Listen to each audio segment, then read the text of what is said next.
Welcome to my new calculus channel. My name is John Gabriel, and I think a lot of you who have been watching my videos and are subscribers to my channel will remember a video I produced a long time ago, in fact over a year ago, called Is Square Root 2 a Number? And because I had lost the sound on my computer back then, I now have a new computer, I was not able to record any voice or any music in the background, so I just simply recorded it as it appears in each of the slides. So what I'll do today is I'll share some of my thoughts with you as we watch that original video that I produced. Let's begin. So is square root of 2 a number? Well, the ancient Greeks arrived at the realization or knowledge of a number by attempting to measure. But what were they measuring? They were measuring different sizes or magnitudes. These magnitudes could be anything. They could be distances, lengths, weights, masses, volumes. But of course, the easiest one to work with would have been a distance, because geometry is based on the idea of distance. In fact, it begins with the most fundamental object, which is the point or location, and then gradually built up systematically to where you have a sound and rigorous geometry. So is square root 2 a number? Well, let's see. Both of these two right-angled isosceles triangles represent the symptom. Symptom, by the way, is also a Greek word. Symptoma is how it's pronounced in Greek. And it means a sign, basically. So both these triangles here are symptoms of the square root 2. But none of these, not these or any other right-angled isosceles triangles, tell us anything about the measure of square root 2. To measure the hypotenuse, this side here, the Greeks began with one of the equal sides. So they said, okay, well, let's subdivide these sides up. They could easily tell that one of the sides would fit roughly from this vertex to around here, right? This length here.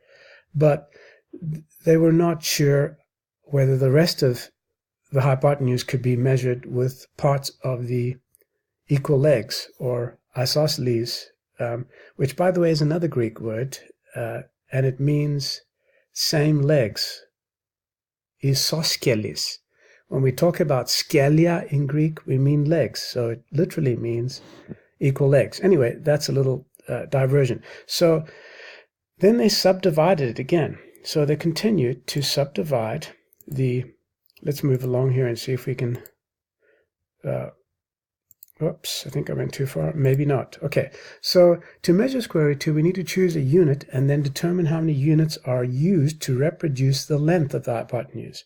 For this, we can choose either triangle or any other right-angled isosceles triangle by allocating the leg, either one of these legs, to be the standard unit. And as you can see here, and I explained in the previous slide, that the unit fits into here at least once with this little remainder, red. But we don't know if this red part is measurable with even parts of the unit. Okay? So what happens is we subdivide the sides further into, let's say, 10 equal parts. And then we try again and we see, well, we can get at least one whole side plus 4 equal parts of what's left of the unit. So 4 of these will still fit into this section here. But there's this little section, this little black piece, which is always remaining. It's a magnitude, by the way, and it's incommensurable. Okay, so we continue on like this again and again until we finally see that even when we have 100 or 1,000 units, we approximate the measure to be 1.414 units. But this isn't square root 2, and it doesn't matter how many trillions of units you have. It is never square root 2. It's not even close to being accurate. Think about this.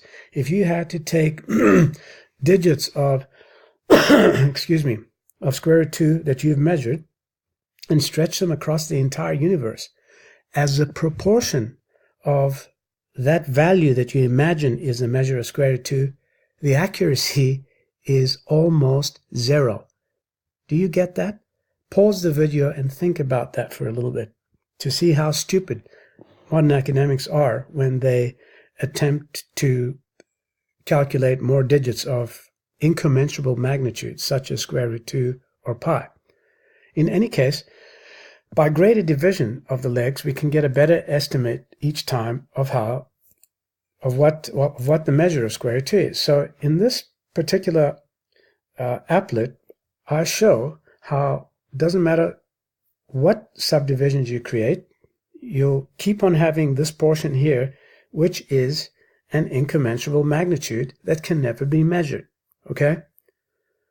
And so the square root of 2 is decidedly not a number.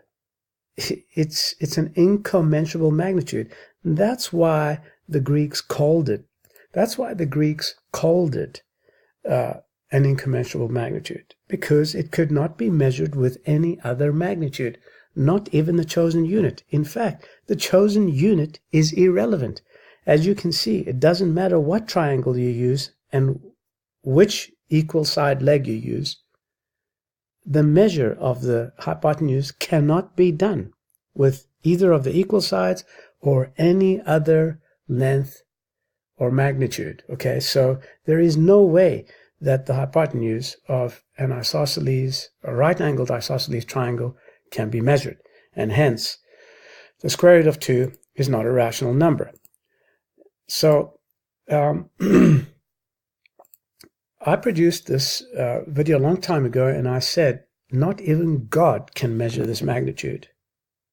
Think about that. If there were a God, he wouldn't be able to measure the magnitude either, or she, because first of all, if you think of bogus infinite decimal expansions, which the mainstream academic apes believe in, and those concepts don't exist. There is no such thing as an infinite decimal expansion. It's a load of crap, excuse my language. So not even God can complete an infinite decimal expansion. And of course, they've tried to circumvent this by the use of limits, but unfortunately, they've made a big boo-boo there as well, because there are 3 different types of limits. And I've described that in another video of mine. Excuse me. So